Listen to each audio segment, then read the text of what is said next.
नमस्कार मित्रों, आप देख रहे हैं टीवी 20 न्यूज पर खबरें हर क्षेत्र की। मैं हूं आपके साथ अशोक वर्मा। आइए दिखाते हैं आपके क्षेत्रों की तमाम खबरें। और आजमगढ़ जिले से ये बड़ी खबर है, जहां दुष्कर्म और हत्या के आरोपी को फांसी की सजा सुनाई गई है और 9 लाख रुपए का जुर्माना भी लगाया गया है। इस जुर्माने की रकम से 1.5 लाख पीड़ित के परिजनों को भी मिलेंगे। आपको बता दें कि मुबारकपुर थाना के इब्राहिमपुर में विगत 24 नवंबर 2019 को ट्रिपल मर्डर हुआ था, जिसमें 2 अन्य बच्चे गंभीर हुए थे और गंभीर रूप से जख्मी हुए थे। इस घटना में पति पत्नी व बच्चे की निर्मम हत्या हुई थी और हत्यारोपित नजरुद्दीन को रामेंद्र सिंह की पास को विशेष कोर्ट ने फांसी की सजा का आज फैसला सुनाया है। बता दें कि घटना के बाद गिरफ्त में आए आरोपी नजरुद्दीन ने अपने जुर्म को भी कबूला था। और अंबेडकर नगर जनपद से इस वक्त की ये बड़ी खबर है, जहां टांडा नगर पालिका में एक हैरत अंगेज कारनामे का लाइव वीडियो वायरल हुआ है, जिसमें पुलिस फोर्स और अधिकारियों के सामने ही गोलबंद होकर इलाके के सभासद पर जानलेवा हमला हुआ है और इस हमले में जमकर ईंट और पत्थर चले हैं। गंभीर रूप से सभासद घायल हो गए हैं। अब वीडियो या सोशल मीडिया पर धमाल मचा रहा है। बता दें कि नगर में अवैध अतिक्रमण हटाने गए नगर पालिका कर्मचारी के साथ नायब तहसीलदार व पुलिस फोर्स की मौजूदगी में ये हमला हुआ है, जिसमें महिलाओं ने जमकर हंगामा करते हुए अधिकारियों पर घूस लेकर अतिक्रमण हटाने का आरोप लगाकर घंटों ड्रामा किया और ये हाई प्रोफाइल ड्रामे की तस्वीर कैमरे में कैद हुई है और उसके बाद सोशल मीडिया पर धमाल मचा रही है। अब इस पूरे मामले में पुलिस प्रशासन जांच कर कार्रवाई की बात कर रही है।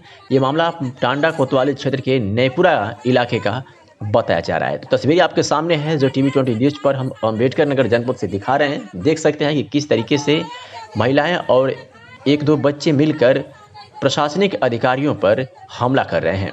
फिलहाल महिला कांस्टेबल के द्वारा महिलाओं को भी गिरफ्तार किया गया है। तस्वीर आपके सामने है, आप देख सकते हैं कि किस तरीके से पुलिस और प्रशासन पर स्थानीय महिलाएं और कुछ लड़के कैसे हमला कर रहे हैं।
निजामाबाद तहसील क्षेत्र के रोमा में यूनिवर्सल पब्लिक स्कूल में आज 6वां वार्षिक उत्सव मनाया गया, जिसमें स्कूल के बच्चों ने विभिन्न प्रकार के रंगारंग कार्यक्रम से दर्शकों का मन मोह लिया। वही बीटीसी की छात्राएं कव्वाली के गाने पर बहुत ही सुंदर नृत्य प्रस्तुत की, जिसको सभी दर्शकों ने सराहा और पुरस्कार भी दिए। वही कॉलेज के प्रबंधक अब्दुल्ला खान ने कहा कि हमारा कॉलेज शिक्षा के क्षेत्र में एक अनोखी काबिलियत बच्चों के अंदर लाकर समाज को शिक्षित करने का प्रयास कर रहा है। अपने संबोधन में सीओसी राजेश तिवारी ने मिशन नारी शक्ति पर प्रकाश डाला और बताया कि नारी सृष्टि की मानव की रचना करती है। नारी को हर व्यक्ति आदर्श मानते हुए हर माँ बहन के रूप में देखे तो समाज में अभूतपूर्व परिवर्तन किया जा सकता है। उप जिलाधिकारी मेहनगर प्रियंका प्रियदर्शनी ने महिलाओं को शिक्षा द्वारा आत्मनिर्भर बनाने सरकार की योजनाओं पर प्रकाश डाला और कोरोना से सावधान रहने, सोशल डिस्टेंसिंग और मास्क का पालन करने की अपील की। इस अवसर पर मुख्य अतिथि जिलाधिकारी निजामाबाद राजीव रतन सिंह व उप जिलाधिकारी मेहनगर प्रियंका प्रियदर्शनी, डॉक्टर राजेश तिवारी, COCT, पूर्व MLC कमला प्रसाद यादव, अबुशाद उर्फ नन्ही शेख, राम नरेश यादव, अमरनाथ विश्वकर्मा, रिजवान सहित तमाम लोग मौजूद रहे। अंत में प्रधानाचार्य निजामुद्दीन खान और प्रबंधक अब्दुल्ला खान सभी मेहमानों को स्मृति चिन्ह देकर सम्मानित किया और सभी के प्रति आभार व्यक्त किया। कुछ शब्द रखने के लिए आया। बहुत कम मंच ऐसे मिलते हैं जहां इतनी संख्या में लोग पुलिस और प्रशासन के विचारों से दूर एक अलग दुनिया में खोए रहते हैं और वहां पे आप सभी लोग एक अलग दुनिया के माध्यम से जब लोगों से रूबरू होते हैं और उस बीच आपको एक पुलिस वाला बीच में आके डिस्टर्ब करता है। वर्दी से हमें मोहब्बत भी है और लोग उससे दूर भी भागने का प्रयास करते हैं। अगर एक रास्ते में कोई पुलिस वाला आपको मिल या रोक दे तो आपके मन में जो ख्याल आते हैं मैं इसकी कल्पना कर सकता हूं, लेकिन वही पुलिस वाला जब आपके संकट में होते हैं तब वो मिलता है आपसे, तो आपके मन में जो भाव आते हैं मैं उसकी भी कल्पना कर सकता हूं। तब आपको वो भगवान दिखता है, लेकिन पहले वाली कंडीशन में क्या दिखता है? शैतान। कुछ लोग सोच रहे होंगे उनमें आप ही की तरह एक व्यक्ति है जिसके पास वही सारी चीजें हैं जो आपके पास है, बस अंतर इतना है कि दे दिया गया है, एक वर्दी दे दी गई है जिसका रंग खाकी होता है।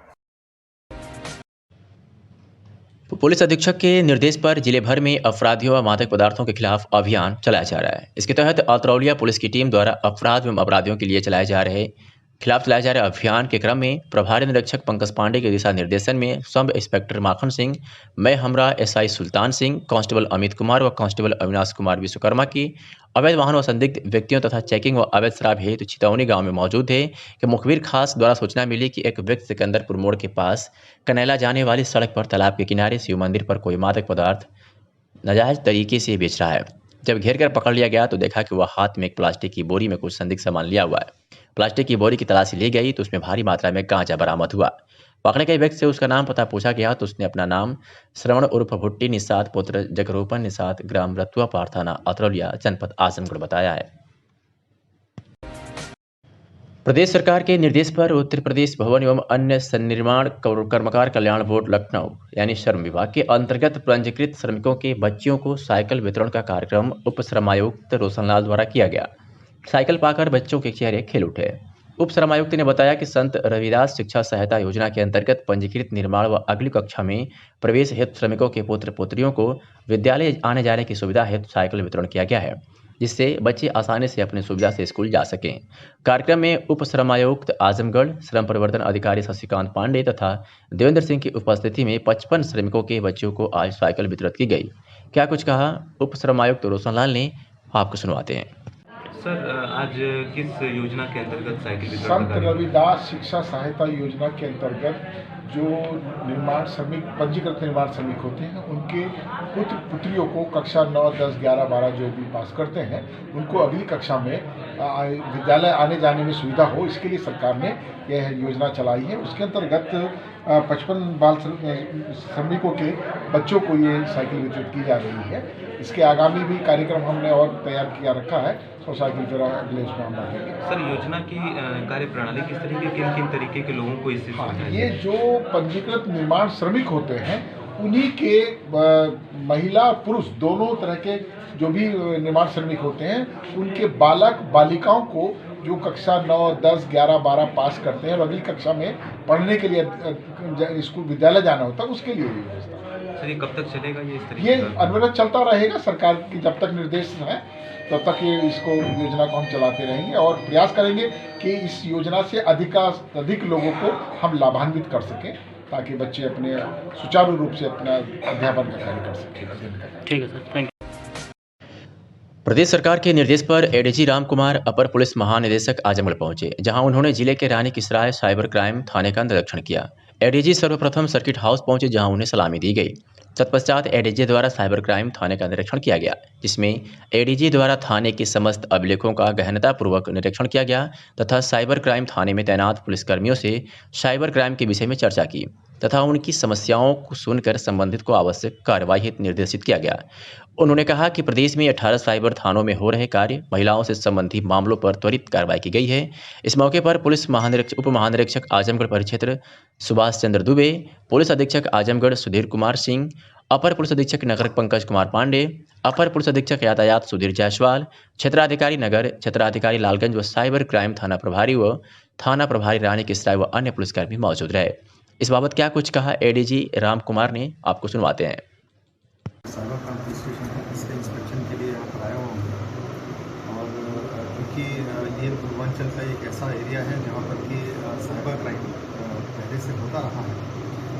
यहाँ पर जो साइबर क्राइम पुलिस स्टेशन है वो मेनली जो बहुत ही इम्पोर्टेंट मामले दर्ज होते हैं वो इसी थाने में दर्ज होते हैं और उन्हीं की इन्वेस्टिगेशन ये थाना करता है। इसी प्रकार के 17 और थाने यानी टोटल 18 थाने पूरे प्रदेश में खोले गए हैं और उन थानों में जो मुख्य इम्पोर्टेंट FIR होती है साइबर क्राइम से संबंधित दर्ज की होती है। उनके इंस्पेक्शन के लिए मैंने ये पाया कि यहाँ पर करीब 16 FIR दर्ज हुई हैं और उनकी इन्वेस्टिगेशन चल रही है, उसमें चार्जशीट भी लगा दी गई है और वर्कआउट कर लिए गए हैं काफ़ी सारे से। दूसरा मुख्य काम साइबर क्राइम पुलिस स्टेशन में है महिला साइबर सेल, इसमें कि महिलाओं से संबंधित जो भी क्राइम होते हैं अगर उसमें विक्टिम महिला है और वो शिकायत करती है तो महिला साइबर क्राइम सेल उससे डील करती है और जो भी आवश्यकता पड़ती है डिटेल्स की संबंधित सोशल मीडिया हो या फिर बैंक्स हों या फिर उनकी जो एक्यूज है उनकी डिटेल निकाल करके उनके खिलाफ कार्रवाई कराना जनपद पुलिस की तरफ से उनकी जिम्मेदारी है। यहाँ पर अभी कुछ कंप्लेंट्स आना शुरू हुई है। अभी 8 मार्च से इसका उद्घाटन हुआ है, माननीय मुख्यमंत्री जी ने इसका उद्घाटन किया था अंतर्राष्ट्रीय महिला दिवस के दिन। तो इसमें जो कंप्लेंट आना शुरू हुआ है उसमें कुछ में कार्रवाई हुई है और आगे भी कार्रवाई इसमें होती रहेगी। इसके अलावा जो जनपद में साइबर क्राइम सेल है उसको जो पर्यवेक्षण है उसको यहाँ के कप्तान साहब देखते हैं और DI साहब देखते हैं। उसके बारे में भी समन्वय जो करना है साइबर क्राइम को लेकर के, क्योंकि छोटे मोटे मामले जो लोकल थाने में दर्ज किए जाने होते हैं वो मुख्यतः ऐसे ही लोग करते हैं जो कि हमारे साइबर क्राइम पुलिस स्टेशन में जो FIR दर्ज होने ही लोग उसमें भी शामिल होते हैं। उन सबका समन्वय बहुत आवश्यक है। तो समन्वय के लिए यहाँ अफसरों से हमारी पूरी बात हुई है, ट्रेनर बात हुई है, आगे की स्ट्रेटेजी बनाई गई है।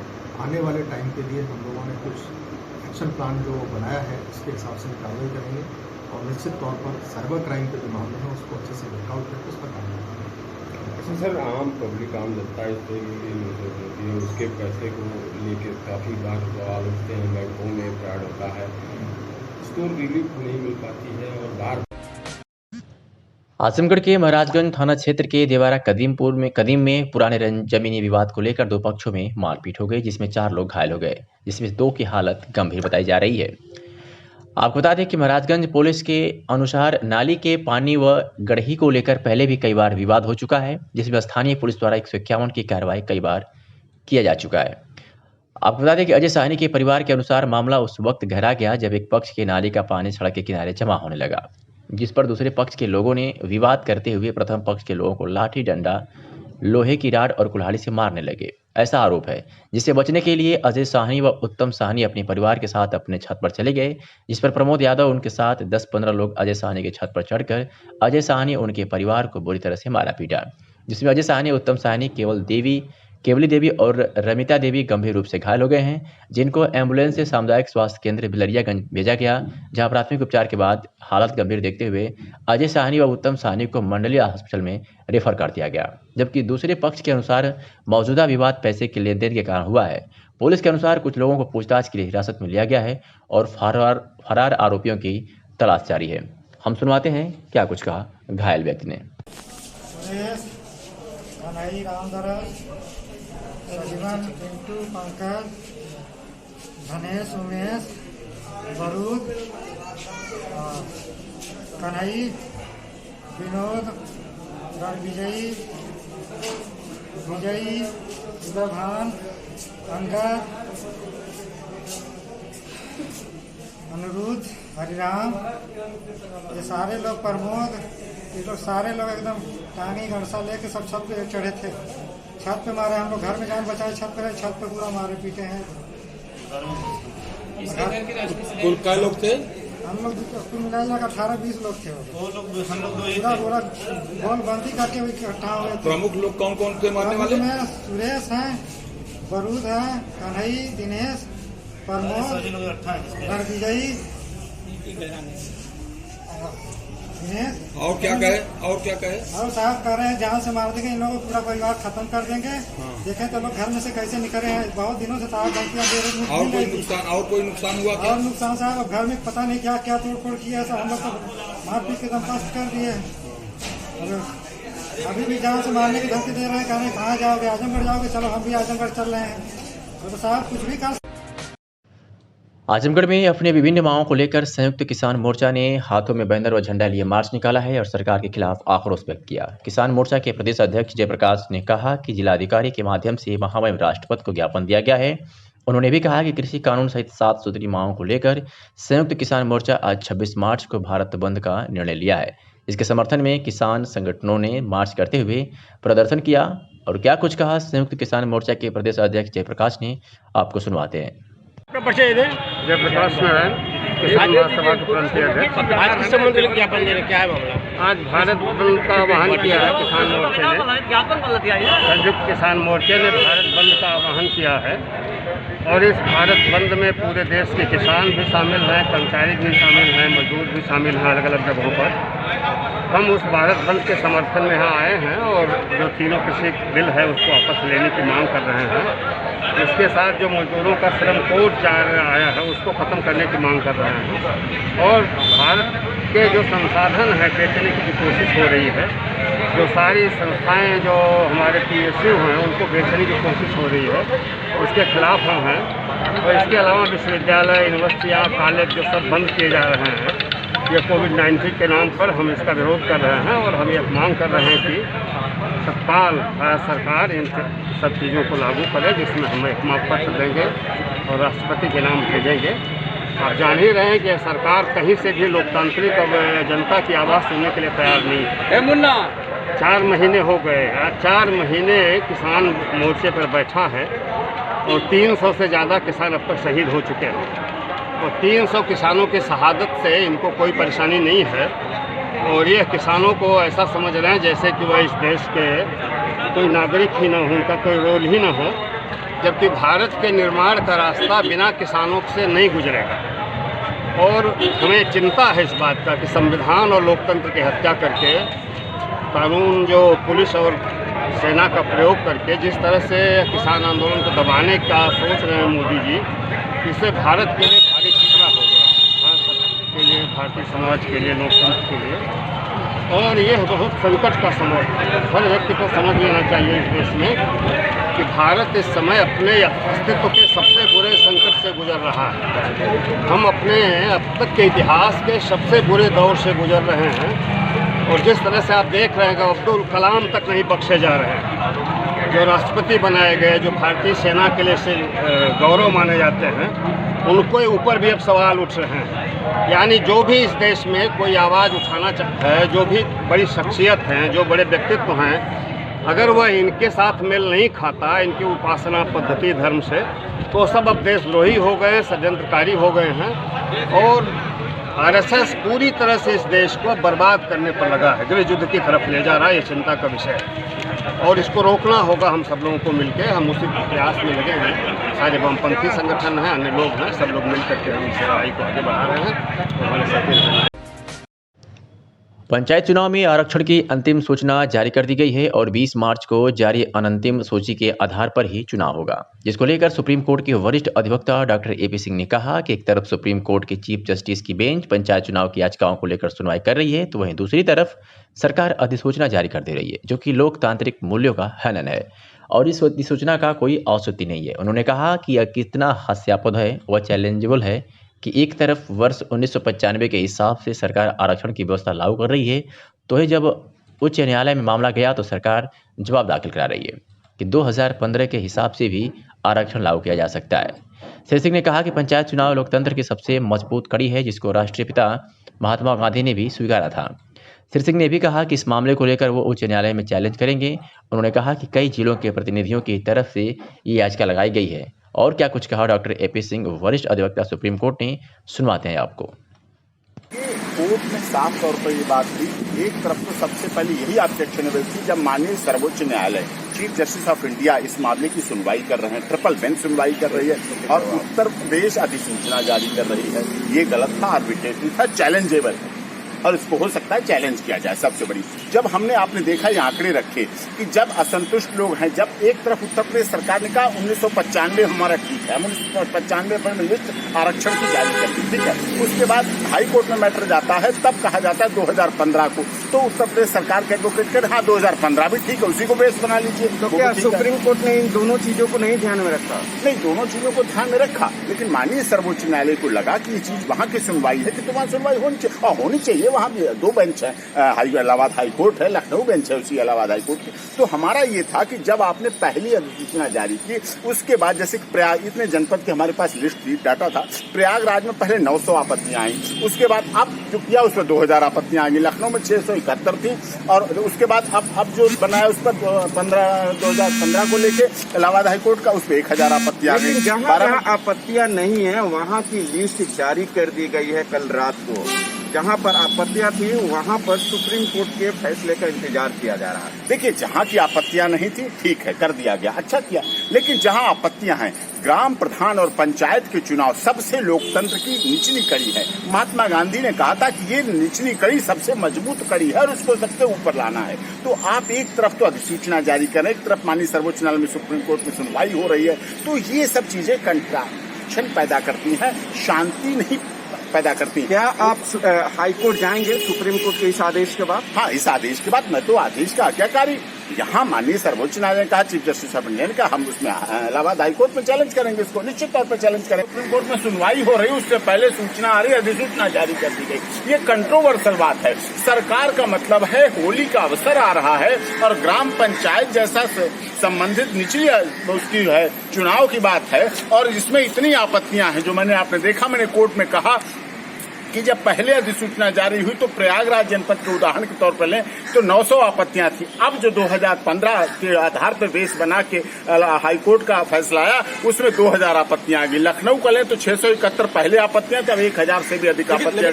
सर, क्या ये अधिसूचना भी आप चैलेंज करेंगे जो अधिसूचना जारी हुई है? ये अधिसूचना सबसे बड़ी विडंबना की बात थी, दुखद बात की। उत्तर प्रदेश सरकार पंचायती राज से जुड़े हुए निचले चुनाव को लेके जब माननीय सर्वोच्च न्यायालय में सुनवाई चल रही, और आपने देखा उत्तर प्रदेश सरकार कैवेट के रूप में भी आई है, याचिकाकर्ता भी यहाँ मौजूद है, तो जब कैवेट के रूप में आए तो आप सुनाना चाहते हैं, आप सुनाना नहीं चाह रहे, आपका कोई बोल नहीं, कैवेट आपने लगा दिया, आपका कोई एडवोकेट नहीं इस बात को कह रहा है, और फिर उसके बाद ये चीज आ रही है, आप उसमें दुर्भावना फैला रहे हैं लोगों को।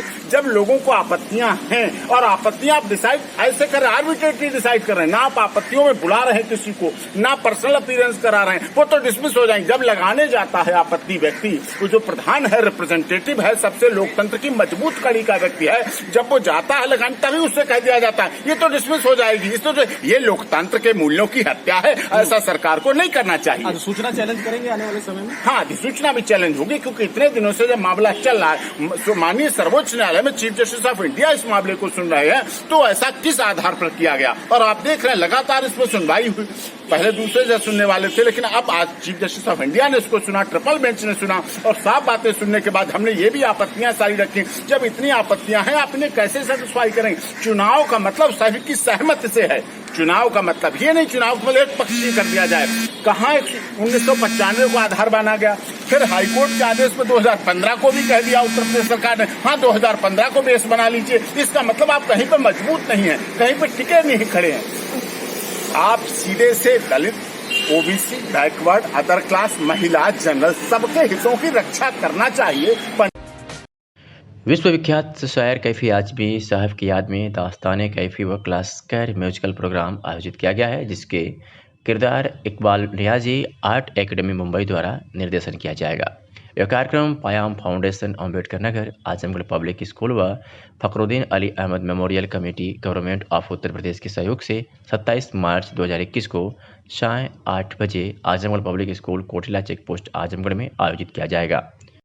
कार्यक्रम के मुख्य chief guest Subhash Chandra Dubey DIG Azamgarh होंगे, और विधानसभा मुबारकपुर के विधायक सालम उर्फ गुड्डू जमाली ने इस बाबत कहा कि यह कार्यक्रम विश्व के जाने माने व कवि व गीतकार कैफी आजमी साहब की याद में किया जा रहा है, जिसमें S Rizwan, secretary Fakhruddin Ali Ahmed, memorial committee Uttar Pradesh सरकार व जलाल सिद्दीकी की विशेष भूमिका है। जिला बैडमिंटन एसोसिएशन के तत्वावधान में आयोजित 2 दिवसीय उक्त चैंपियनशिप आज हर्ष एवं उल्लास के साथ पुरस्कार वितरण समारोह के साथ संपन्न हो गई। फाइनल मैच के पश्चात अपने आशीर्वचन में डीआईजी सुभाष चंद्र दुबे ने अच्छे आयोजन पर प्रसन्नता व्यक्त करते हुए कहा कि आयोजन सचिव सौरभ राय के नेतृत्व में जिला बैडमिंटन संघ की टेक्निकल टीम ने जिस प्रकार से आयोजन किया वह काबिल तारीफ है। पूरा आयोजन बहुत ही योजनाबद्ध तरीके से संपादित किया गया और सभी को अपना सर्वश्रेष्ठ प्रदर्शन करने का अवसर भी मिला। उन्होंने भी कहा कि जब भी कोई अच्छा आयोजन होगा मैं खुद शामिल रहूंगा। इस अवसर पर प्रसन्नता व्यक्त करते हुए मंडलायुक्त विजय विश्वास पंत ने कहा कि ऐसा बहुत कम होता है कि प्रशासनिक अधिकारी वर्ग हित इस प्रकार का आयोजन बहुत कम होता है और वह भी इतनी निष्ठा और लगन के साथ। तो मैं रजिस्ट्रार सदर के साथ साथ अजेंद्र राय और उनकी पूरी टीम को बधाई देता हूं तथा सभी के मंगलमय भविष्य की कामना करता हूं। आज खेले गए मैच के परिणाम इस प्रकार रहे। पुरुष एकल वेटरन वर्ग में सुभाष दुबे ने सौरभ राय को सेमीफाइनल में 21-15, 21-11 से पराजित कर फाइनल में प्रवेश किया तथा दूसरे सेमीफाइनल में दीनानाथ यादव ने सौरभ सक्सेना को 21-11, 21-12 से हराकर फाइनल में प्रवेश किया। और पुरुष युगल वेटरन वर्ग में विजय विश्वास पंत एवं सुभाष दुबे ने दीनानाथ यादव और संतोष पांडे को 21-13, 21-13 से पराजित कर फाइनल में प्रवेश किया तथा विजय विश्वास और सुभाष दुबे ने फाइनल में सौरभ सक्सेना व कृष्ण मुरारी श्रीवास्तव को 21-8, 21-13 से पराजित कर खिताब हासिल किया। इस प्रकार डीआईजी सुभाष चंद्र दुबे को इस चैंपियनशिप में 4 खिताब तथा मंडलायुक्त विजय विश्वास पंत को दोहरा खिताब जीता। पंजाब की रोपड़ जेल में बंद बाहुबली विधायक मुख्तार अंसारी को 2 हफ्ते में उत्तर प्रदेश की जेल में शिफ्ट किया जाएगा। मुख्तार अंसारी के मुकदमे और उसकी कस्टडी ट्रांसफर की याचिका पर सुप्रीम कोर्ट ने शुक्रवार को फैसला सुनाया। पंजाब सरकार की दलीलों से कोर्ट संतुष्ट नहीं था। पंजाब सरकार को झटका देते हुए कोर्ट ने मुख्तार को शिफ्ट करने का आदेश दिया। सुप्रीम कोर्ट ने कहा कि 2 हफ्ते के अंदर मुख्तार को यूपी शिफ्ट किया जाए। इसके साथ ही सुप्रीम कोर्ट ने कहा कि विशेष कोर्ट तय करेगी कि अंसारी को इलाहाबाद या बांदा की जेल में शिफ्ट किया जाए। सुप्रीम कोर्ट के आदेश के बाद अब मुख्तार अंसारी को पंजाब की रोपड़ जेल से यूपी की बांदा या इलाहाबाद जेल में शिफ्ट किया जाएगा। आपको बता दें कि पिछले कई सालों से मुख्तार अंसारी को उत्तर प्रदेश की जेल में शिफ्ट किए जाने की कवायद चल रही थी, लेकिन पंजाब का रोपड़ जेल प्रशासन बार बार अड़ंगा लगा दे रहा था। जेल प्रशासन मुख्तार की खराब सेहत का हवाला देता रहा। इस मामले में यूपी सरकार सुप्रीम कोर्ट पहुंच गई थी। यहाँ पर मुख्तार ने कहा कि यूपी में मुझे जान का खतरा है। पंजाब सरकार के वकील दुष्यंत दवे ने कहा कि यूपी सरकार की मांग संवैधानिक प्रावधानों के खिलाफ है। अगर इसे माना गया तो भविष्य में ऐसे मुकदमों की बाढ़ आ जाएगी। उन्होंने कोर्ट से यूपी की याचिका खारिज करने की मांग करते हुए कहा कि ये याचिका संविधान के अनुच्छेद 32 के तहत भी मेंटेनेबल नहीं है। मुख्तार अंसारी को लेकर यूपी सरकार जिस आधार पर सुप्रीम कोर्ट में अर्जी दाखिल कर मांग की तो वह मांग न्यायपालिका के सिद्धांतों का उल्लंघन करती है। आजमगढ़ जनपद में त्रिस्तरीय पंचायत चुनाव और होली के त्योहारों को मद्देनजर रखते हुए आजमगढ़ पुलिस प्रशासन अलर्ट मुद्रा में है और किसी भी हालत में अपराधियों को बख्शने की मूड में नहीं है, जिसके तहत आज आजमगढ़ जनपद में पुलिस अधीक्षक के निर्देश पर लगातार चेकिंग अभियान चलाए जा रहे हैं, जिसके तहत आज विभिन्न थानों की पुलिस को बड़ी सफलता हाथ लगी है। आपको बता दें कि थाना कोतवाली पुलिस ने अवैध देसी शराब के साथ जहां एक अभियुक्त को गिरफ्तार किया है, तो वही बरदा की पुलिस ने भी अवैध मिश्रित शराब बनाने के उपकरण के साथ एक अभियुक्ता को गिरफ्तार किया है। तरमा थाना की पुलिस ने भी एक अभियुक्त को गिरफ्तार कर तमंचा व कारतूस बरामद किया है। तो थाना दीदारगंज की पुलिस ने भी एक अभियुक्त को गिरफ्तार करने में सफलता हासिल की है। बात करें थाना जहानागंज पुलिस की, तो जहानागंज की पुलिस ने भी एक अभियुक्त को गिरफ्तार करने में अहम सफलता प्राप्त की है। तो वहीं जैनपुर की पुलिस ने भी हत्या में फरार चल के वांछित अभियुक्त को गिरफ्तार किया है। साथ ही आपको बता दें कि जनपद में कुल एसपी के निर्देश पर समस्त थाना द्वारा शांति व्यवस्था हेतु कुल 37 व्यक्तियों के विरुद्ध 151 सीआरपीसी की कार्रवाई की गई है।